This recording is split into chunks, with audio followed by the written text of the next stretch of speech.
കാലഘട്ടം മാറി, ഭാഷ മാറി, മനുഷ്യന്മാർ മാറി, എല്ലാം ഇങ്ങനെ മാറിക്കൊണ്ടിരിക്കുകയാണ്. ഞാൻ കുറേ നാൾക്ക് ശേഷമായിട്ട് ഞാൻ തലശ്ശേരി അടുത്ത് ട്രെയിനിങ് പോയപ്പോഴേ ഞാൻ അവിടെ പോകുമ്പോൾ എപ്പോഴും കാറിൽ പോകുമ്പോൾ മാഹി പള്ളിയിൽ കയറിയിട്ട് പോകാറുള്ളൂ.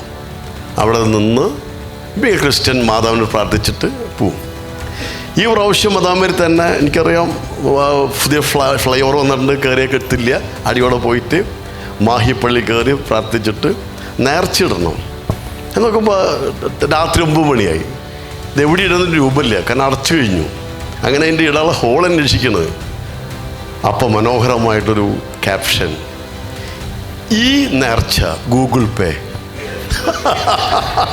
മാതാവിന് വരെ ഇപ്പം ഇങ്ങനെ കൊടുക്കാൻ പറ്റുള്ളൂ. ഈ നേർച്ച അത് ഭയങ്കരമായി. ഇനി ചേഞ്ച് ഇല്ലാണ്ട് വിഷമിക്കണ്ട. ഈ നേർച്ച അത് നിങ്ങളൊന്ന് ആലോചിച്ച് നോക്കാൻ. അപ്ഗ്രേഡ് ഇത് വേണ്ട, സത്യമല്ലേ? ആ നേരത്തെ വരുമ്പോൾ ചേഞ്ച് ഇല്ല. സാധാരണ 100 താഴെ, അല്ലെങ്കിൽ 200 ചേഞ്ച് ഇല്ലേ, വിഷമിക്കണ്ട. അട്ടിച്ചോ, അവിടെ കിട്ടി, മാതാവിന് കിട്ടിയെന്ന്. ഞാൻ ആ ഒരു കാര്യം എന്ന് ആലോചിച്ചിട്ട് എത്ര ഭംഗിയിലവർ മാറിയല്ലേ. നമ്മൾ പഠിക്കുന്ന സബ്ജക്റ്റ് ശരിയല്ലേ? അല്ലെങ്കിൽ നഷ്ടാലോചിച്ച് നോക്ക്. എന്താ പറഞ്ഞ ഇൻ്റലിജൻസ് വേണമെന്ന് കാലഘട്ടം അനുസരിച്ച്. അപ്പോൾ പഴയ സാധനം കൊണ്ട് നടക്കുന്ന സുരേഷ് വാര്യർ പറഞ്ഞത് സെയിം ഓൾഡ് സ്റ്റോറി എന്ന് പറഞ്ഞില്ലേ, അതന്നെ. ട്രെയിനേഴ്സ് മാറേണ്ട കാലഘട്ടമായി, ടീച്ചേഴ്സ് മാറേണ്ട കാലഘട്ടമായി. അപ്പോൾ മാറ്റത്തിൻ്റെ ഒരു കാലഘട്ടം ഭയങ്കര ഫാസ്റ്റാണ്. പക്ഷെ നിങ്ങൾ 2 കാര്യമാണ് ശ്രദ്ധിക്കേണ്ടത്. ഫണ്ടമെൻ്റൽസിൽ ഒരു മാറ്റം വരില്ല.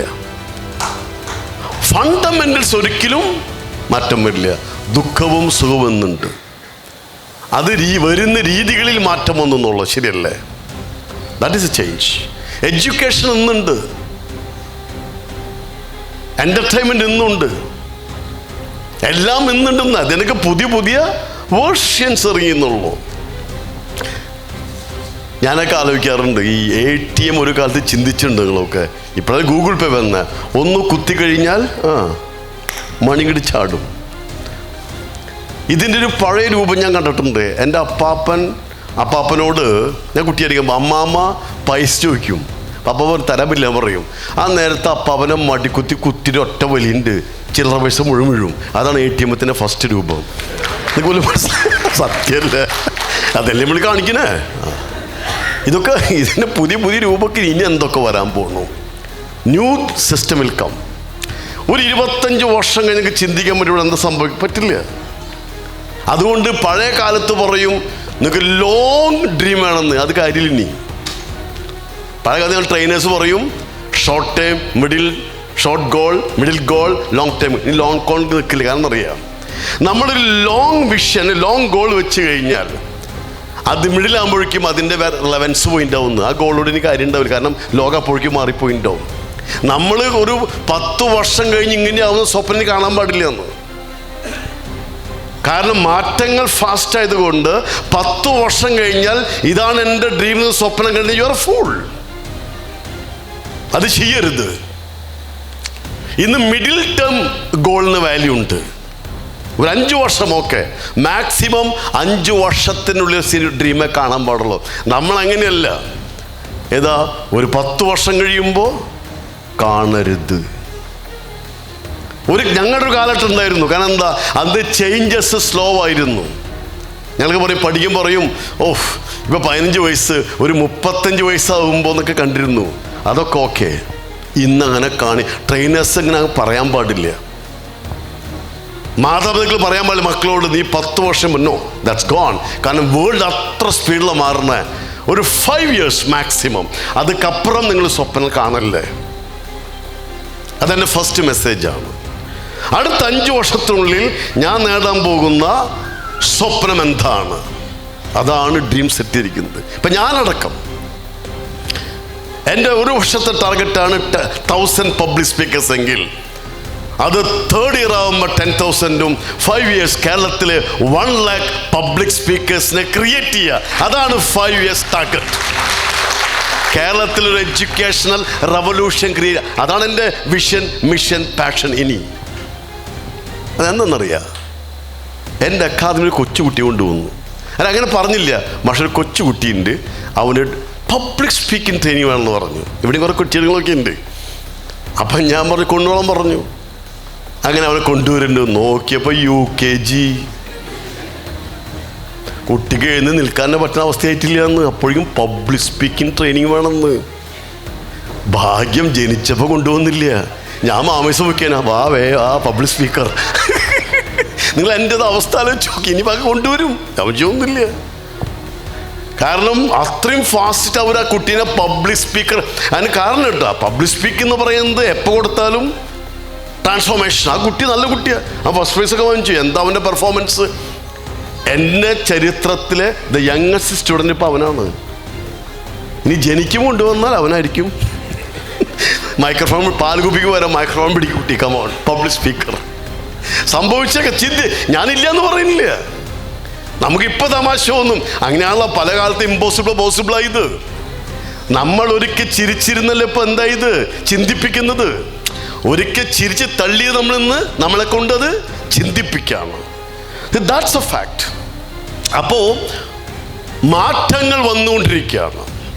നമ്മൾ എത്രമാത്രം അതിനെ ഉൾക്കൊണ്ട് മുന്നോട്ട് പോകുന്നത്. ഞാൻ നോക്കുമ്പോൾ ആൾക്കാരെല്ലാവരും അല്ല ഇപ്പോഴും സ്വപ്നം കാണുന്നുണ്ടല്ലോ. അതിന് വല്ല മാറ്റം വന്നെന്താ? അതെന്തത്? അതാണ് ഫണ്ടമെന്റൽ. Dreams, growth, satisfaction. അപ്പം ഇതിലൊന്നും മാറ്റങ്ങൾ വരുന്നില്ലല്ലോ. അപ്പം നമുക്ക് ഇനിയും ആവശ്യങ്ങളുണ്ട്. പക്ഷെ കാലഘട്ടം അനുസരിച്ച് നമുക്ക് എന്ത് മാറ്റങ്ങൾ ഉണ്ടാക്കാൻ പറ്റുന്നുണ്ട്. ഞാനൊരു സത്യം പറയും, എപ്പോഴും ഇവിടെ ഇരിക്കുന്ന ഒരുപാട് അച്ചീവേഴ്സ് ഉണ്ട്, എൻ്റെ പഴയ സ്റ്റുഡൻസ്. അവരെ സാക്ഷി നമുക്ക് പറയാൻ പറ്റും, സ്വപ്നം കണ്ടാൽ നേടാൻ പറ്റും. It's possible. പിന്നെ എന്താണ്? അതാണ് ഫണ്ടമെന്റൽസ്. നമ്മൾ അറിയേണ്ട ഒരുപാട് കാര്യങ്ങൾ നമ്മൾ അറിഞ്ഞ് ചെയ്യണം. അതുകൊണ്ടാണ് ഭാരതിയാർ പാടിയത്, സൊൽവത് തെറിഞ്ച് സൊൽവ്. പറയുന്നത് അറിഞ്ഞു പറയണം. സെയ്വത് തുണിന്ത് സെയ്വ്. ചെയ്യേണ്ട കാര്യങ്ങൾ ധീരമായി ചെയ്യണം. ആ 2 സെൻറ്റൻസിന് ഡെപ്ത് ഭയങ്കരമാണ്. അപ്പം ഇന്നൊക്കെ കുറച്ച് പോയിന്റ്സ് ഞാൻ പറഞ്ഞുതരും. കുറച്ച് നമ്മളങ്ങനെ കാണും ആ പോയിന്റ്സിലൊക്കെ. ആ ആസ്പെക്റ്റുകളെ നമ്മുടെ ജീവിതത്തിലേക്ക് കൊണ്ടുവന്നു കഴിഞ്ഞാൽ you create a new history. Motivation ആക്ഷനിലേക്ക് എത്തുമ്പോൾ അത് റിയാലിറ്റിയായി മാറും. അഫ്കോഴ്സ്. അപ്പം മോട്ടിവേഷൻ നമുക്ക് വേണ്ടെന്ന് പറയും. അതാണ് നമ്മളെ ചലിപ്പിക്കുക. പലർക്കും എൻ്റെ ഒരു ഫ്രണ്ട് ഉണ്ട്, അവൻ എപ്പോൾ ചോദിക്കും, എഡിസൺ മോട്ടിവേഷൻ വല്ല പുതിയ പുസ്തകം ഇറങ്ങിയിട്ടുണ്ടോ? അപ്പോൾ കഴിഞ്ഞ ബുക്കാ, അത് വായിക്കാനും മൂടില്ല എന്ന്. ഇവൻ എപ്പോഴും പുതിയ ബുക്ക് വേണം. എത്ര ബുക്ക് വാങ്ങിച്ചത് പക്ഷെ വായിക്കില്ല എന്ന്. അതെന്തിനാ? ആ ബുക്ക് അവന് ഉണ്ടെന്ന് പറയുമ്പോൾ ഒരു സന്തോഷമാണ്. ചിലർക്ക് അങ്ങനെ ഉണ്ടല്ലോ, ഈ ഫിലിം ആദ്യം കണ്ടു കഴിഞ്ഞാൽ ഞാൻ കണ്ടു എന്ന് പറയുന്ന ഫീലിംഗ് ഉണ്ടല്ലോ. അതുപോലെ ഇവൻ ഈ ബുക്ക് വാങ്ങിച്ചിട്ട് അത് ഭയങ്കര സംഭവമാട്ടാ, വാങ്ങിക്കുകയും ചെയ്യും അവൻ. അത് രസം. അതവിടെ വെച്ചിട്ടുണ്ടാവും, വായിച്ചിട്ടില്ല. അപ്പം ഞാനിപ്പോൾ ഇടയ്ക്ക് അവനാണ് പറയുമ്പോട്ടാ പുതിയ പുസ്തകം ഇറങ്ങിയിട്ടില്ല ഏട്ടാ. അവന് വേഗം മനസ്സിലായി. അല്ല പിന്നെ നമുക്കൊരു അതല്ലേ പറ്റുള്ളൂ. സോ ഫ്രണ്ട്സ്, നമ്മൾ എത്ര മോട്ടിവേഷൻ നോക്കിക്കോ, മോട്ടിവേഷൻ വല്ല കുറവുണ്ട്. വാട്സപ്പ് തുറന്നു നോക്കിയാൽ I can, you can, we can തന്നെയുള്ളൂ. എനിക്ക് വരുന്നുണ്ട് കാലത്തിൻ്റെ ബിലീവ് യു ക്യാൻ. ഞാൻ ഇന്നലെ പഠിപ്പിച്ച കാര്യമാണ്. എനിക്ക് മോട്ടിവേഷൻ. ഞാനിരുന്ന് ചിരിച്ച് അത് നിങ്ങളത് ആലോചിച്ച് നോക്ക്. വാട്സപ്പ് എന്ന് പറഞ്ഞ് വെറുതെ വിട്ട കാലത്തൊരു 100 മോട്ടിവേഷനാ. അത് ഒരാൾ പറഞ്ഞെങ്കിൽ ഭയങ്കര ഇഷ്ടമായി. അതാണ് നിങ്ങൾക്ക് പറയുന്നത്. ഞാൻ ചോദിച്ചു, നിങ്ങൾ എന്തിനാ എനിക്കാക്കിയാലും ചോദിച്ചു. ഇപ്പോൾ പറയാ എന്നെ കൊണ്ടൊന്നും പറ്റില്ല, മാഷ്ക്ക് പറ്റുന്നു. അതെങ്ങനെയാ മോട്ടിവേഷൻ? അവനെ കൊണ്ടൊന്നും അത് മാഷ്ക്ക് പറ്റിയ പരിപാടിയാന്ന്. ഇതാണ് നമ്മുടെ ആൾക്കാർ. ഇതെന്താ സംഭവം എന്നത്. എനിക്ക് ഓട്ടോറിക്ഷയുടെ ബാക്കിൽ ഒരു മോട്ടിവേഷൻ. അപ്പോൾ ഓരോ ഓട്ടോറിക്ഷയുടെ ബാക്കിൽ ഇരിക്കുക, എൻഡ് ഈസ് ദ ബിഗിനിങ്. ഇത് ഒരു യാത്ര ഇറങ്ങി അടുത്ത യാത്ര കയറാറില്ലേ, കറക്റ്റ് സാധനമല്ല എഴുതി വെച്ചിരിക്കുന്നത്. പഴയ കാലത്ത് എന്താ ദേ വന്നു ദേ പോയി എന്നൊക്കെ അല്ലായിരുന്നു. ബസ്സിൽ മോട്ടിവേഷൻ, ബസ്സിലൊക്കെ ഒക്കെ മോട്ടിവേഷനാണ്. പാടെ ഈ നോട്ട്ബുക്ക്. അപ്പോൾ മോട്ടിവേഷനെ കൊണ്ട് നിൽക്കാൻ പറ്റാണ്ട് ഇപ്പം എനിക്ക്. നീ മോട്ടിവേഷൻ ട്രെയിനേഴ്സ് എൻ്റെ അമ്മോ അതിങ്ങനെ ഈ മോട്ടിവേഷൻ കൊടുക്കുന്ന കുഴപ്പമൊന്നുമില്ല. എത്ര പേര് അത് ലൈഫിൽ അപ്ലൈ ചെയ്തിട്ടുണ്ട്. അവിടെയാണ് കാര്യം.